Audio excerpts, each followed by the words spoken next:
Bismillahirrahmanirrahim.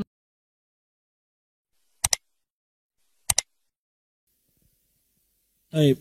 Untuk pertanyaan seperti ini, mendidik anak memang tidak di usia remaja saja, tapi dimulai di sejak di awal di rumah tangga kita. Ya, kalau melihat orang tuanya memberikan contoh teladan yang sesuai dan diperintahkan pada anaknya, insya Allah anaknya akan paham. Tetapi karena memang orang tuanya baru berhijrah setelah anaknya remaja, baru tahu hukum-hukum tadi. Ini sebetulnya pertanyaan bagi orang begini.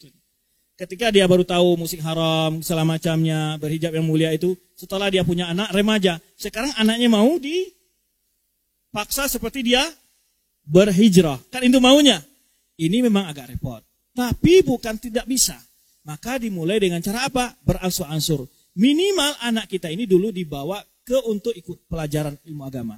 Majlis taklim, berikan buku-buku agama, dikursuskan, ikut daurah anak-anak kita ini. Itu tidak mungkin kita doktrin dengan cara begini langsung. Karena dia sudah melihat sebelumnya kita begitu, ataupun budaya masyarakat di komunitasnya seperti itu. Tapi sebagaimana kita berubah dengan apa? Dengan ilmu. Berarti yang harus dibenahi pada anak kita ini adalah bagaimana pemahaman terhadap agama. Diberikan ilmu kepada dia.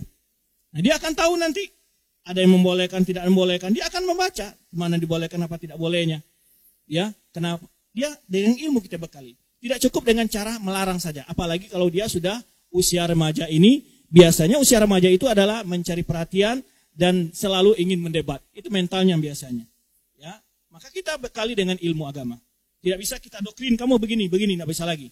Makanya Nabi Ibrahim ketika berkata kepada anaknya, melihat bahwa memimpi bahwa anaknya dia menyembelih Ismail, dia bertanya kepadanya, "Fanzur madza tara?" Wahai anakku, bagaimana pendapatmu?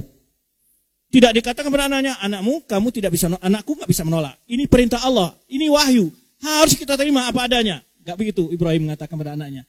Tapi dihargai anaknya. "Fanzur madza tara?" Gimana pendapatmu wahai anakku? Maka anak menjawab, "If'al ya berarti if'al ma tu'mar." Lakukan apa yang kita padamu. Ini perlu kita. Ketika anak sudah remaja, itu bahasa yang kita gunakan tidak seperti saat anak kita masih umur SD-an. Tidak seperti itu lagi. Jadi anggap dia sekarang sudah teman kita untuk bercurhat, untuk berkomunikasi.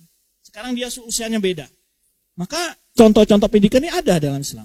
Maka Nabi Ibrahim ketika berkata kepadanya, "Fanzur madza tara?" Bagaimana pendapatmu anakku? Tidak dipaksa anaknya, ini enggak ada tawaran lagi anakku. Kita harus menjalankan ini perintah Allah. Ya, tidak bisa dibikin didoktrin begitu anak-anak kita. Tapi kita harus mendengarkan keluhan dia, kemudian kita berikan masukan, berikan dorongan gitu. Terutama intinya adalah ajak anak kita majelis ilmu ataupun ikutkan kepada acara-acara daurah dan semacamnya. Wallahu a'lam bishawab.